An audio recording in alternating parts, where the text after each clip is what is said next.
A notícia se espalhou como um rastro de pólvora digital nas horas silenciosas da madrugada. Um daqueles momentos em que o mundo online parece conter a respiração antes do dilúvio de corações partidos, emojis de velas e posts desesperados. Carlito Jr. Milford, conhecido artisticamente como Poor Stacy, foi encontrado morto em um quarto de hotel, aos 26 anos. A confirmação posterior, seca e brutal nas declarações oficiais e nos murmúrios da indústria, apontou para o suicídio. O ato final, solitário e desesperado, em um ambiente que é o epítome da transitoriedade moderna, o quarto de hotel, não lugar por excelência, célula temporária para almas em trânsito. A data de nascimento, 15 de março de 1999. E a data de sua morte, separadas por um quarto de século incompleto, marcam os parênteses de uma existência que foi, acima de tudo, um grito prolongado e estridente contra o vazio. Um grito que encontrou seu eco em milhões de fones de ouvido ao redor do mundo, mas que, no momento crucial, reverberou apenas dentro das quatro paredes anônimas daquele aposento temporário.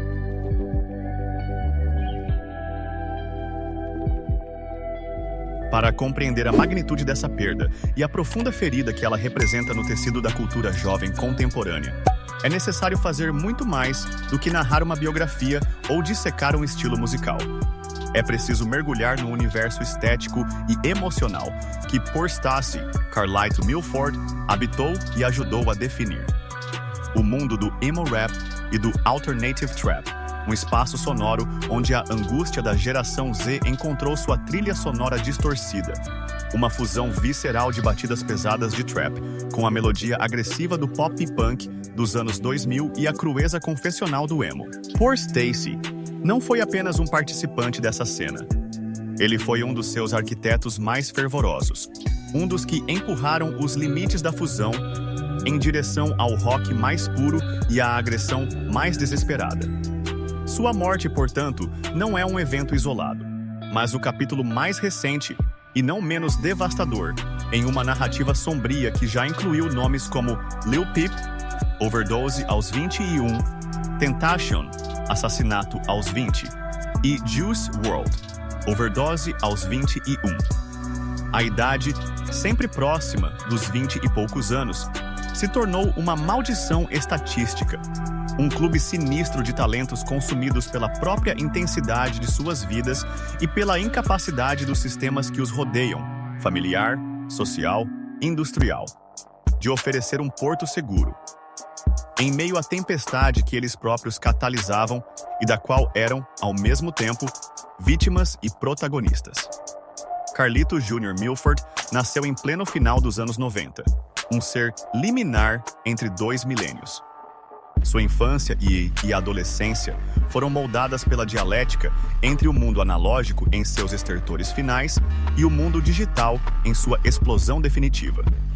Detalhes concretos sobre sua vida familiar e seus primeiros anos são, como muitas vezes acontece com artistas que constroem sua persona a partir da dor, envoltos em uma névoa deliberada e em narrativas fragmentadas que ele mesmo fornecia em suas letras.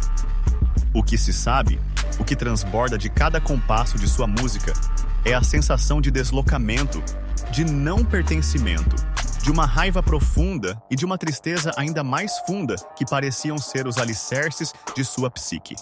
A música, desde cedo, não foi uma escolha de carreira, mas uma necessidade de sobrevivência psicológica, um mecanismo de exorcismo. A internet, em especial plataformas como SoundCloud e mais tarde YouTube, tornou-se a sua tábua de salvação e o seu palco global. Ali, um jovem com um laptop, alguns softwares de produção e uma dor para expurgar, podia construir um império de sentimentos e encontrar uma tribo de desgarrados que falavam a mesma língua cifrada do desespero. A ascensão de Poor Stacy se deu no calor do boom do SoundCloud Rap e do Emo Rap, por volta de 2017 a 2018. O terreno já havia sido revolvido e fertilizado por pioneiros como Lil Peep, que com sua mistura de trap melancólico e samples de guitarra de bandas como The Postal Service e My Chemical Romance, criou um novo código. Poor Stacy pegou esse código e o passou por um filtro de raiva pura, de energia quase funk. Se a dor de Pip era muitas vezes etérea, introspectiva, a de Poor Stacy era física, explosiva, direta. Sua voz era seu instrumento mais distintivo, capaz de transitar de um sussurro rouco e vulnerável para um berro rasgado, um gutural que parecia arrancar-se das entranhas, sem a polidez do canto tradicional. Ele não cantava sobre a dor, ele a vomitava. Letras como as de Make Up, seu grande hit em colaboração com Travis Barker, baterista lendário e padrinho do renascimento pop-punk na nova geração, são um manifesto. I put my makeup on. I know they hate me now. I took it way too far. Eu ponho minha maquiagem, me sinto uma maldita estrela, eu sei que me odeiam agora, eu fui longe demais. Era uma confissão de autossabotagem, de consciência dos próprios demônios e, ao mesmo tempo, uma celebração distorcida deles. A maquiagem aqui é claramente metafórica. A persona pública, a armadura de tatuagens, cabelos coloridos e atitude, por trás da qual um Carlito Jr. Milford, assustado e ferido, tentava se proteger. A colaboração com Travis Barker é um ponto crucial na narrativa. Barker se tornou uma figura-ponte entre gerações, levando a batida e a energia do pop ou punk para colaborações com uma nova leva de artistas digitais. Para Poor Stacy, trabalhar com um ídolo de sua adolescência era mais do que uma conquista profissional. Era uma validação de que o caminho que ele estava trilhando, essa fusão de worlds, era legítimo, tinha história e futuro. No entanto, esse salto para um patamar de maior visibilidade trouxe consigo uma exposição brutal. A pressão para produzir, para performar, para manter a persona autêntica em meio às exigências da indústria, para ser o garoto propaganda de uma dor que era, no fundo, insuportavelmente real, criou uma tensão insustentável. A fama nesses moldes da era digital não é redentora, é um amplificador. Amplifica os aplausos, mas amplifica igualmente e com mais força a crítica, a inveja, a solidão e a necessidade de fuga. E a fuga era um tema central na vida e na obra de Poor Stacy. Suas letras são um inventário de mecanismos de evasão: drogas, o Xanax, os opioides, a lean, sexo caótico, velocidade, violência autodirigida. A estética do vício era parte inextrincável da cena. Não era um segredo, era a matéria-prima. O perigo, claro, residia na romantização, o que nas letras soava como um grito de socorro desesperado. I'm on the edge, I might just jump. Estou à beira, posso simplesmente pular. Poderia, para uma legião de fãs igualmente vulneráveis, soar como um roteiro, uma forma heróica de existir. Poor Stacy, em entrevistas raras, parecia oscilar entre a consciência desse perigo e uma quase resignação fatalista. Ele era produto de uma cultura que, em muitos aspectos, comercializa a autenticidade da miséria. A indústria musical, especialmente os nichos que exploram a cultura do underdog, muitas vezes se alimenta da narrativa da luta, mas oferece pouca ou nenhuma rede de segurança real para o artista que está, literalmente, se afogando nessa narrativa. O álbum Party at the Cemetery, 2021, é a declaração de princípios mais acabada de Poor Stacy. O título, por si só, é um resumo brilhante e macabro de sua filosofia. A celebração, a festa, a música, a fama, o auge momentâneo. Acontece em um território de morte: o cemitério, a depressão, o vício, o pensamento suicida. É a dança no precipício. Faixas como Children of the Dark posicionam-no como uma espécie de porta-voz de uma geração que se vê como órfã, criada à sombra de crises econômicas, colapsos ambientais, relações líquidas e uma overdose de informação que gera paralisia. A produção é pesada, muitas vezes inclinada para o metal alternativo e o industrial, com guitarras distorcidas que serram o ar e batidas eletrônicas que imitam o ritmo de uma crise de pânico.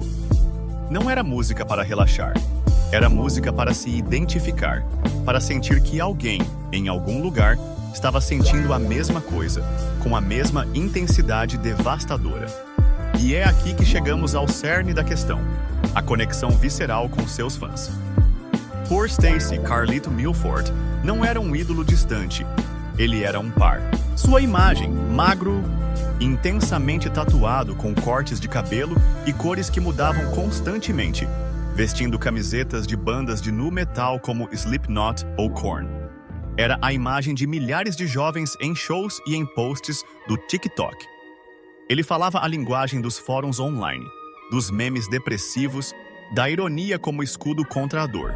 Suas músicas eram usadas como trilha para vídeos que falavam de automutilação, de crises de ansiedade, de noites insones. Ele oferecia um espelho. E no espelho, seus fãs viam a si mesmos, ou uma versão amplificada e artisticamente trabalhada de seus próprios demônios. Essa relação simbiótica é poderosa e perigosa.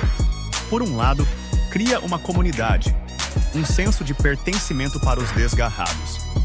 Por outro, pode criar um circuito fechado de negatividade, onde a dor é validada, mas não necessariamente curada, onde a solução parece residir na imersão ainda mais profunda no sentimento, muitas vezes através de químicos que prometem um alívio temporário e uma destruição permanente.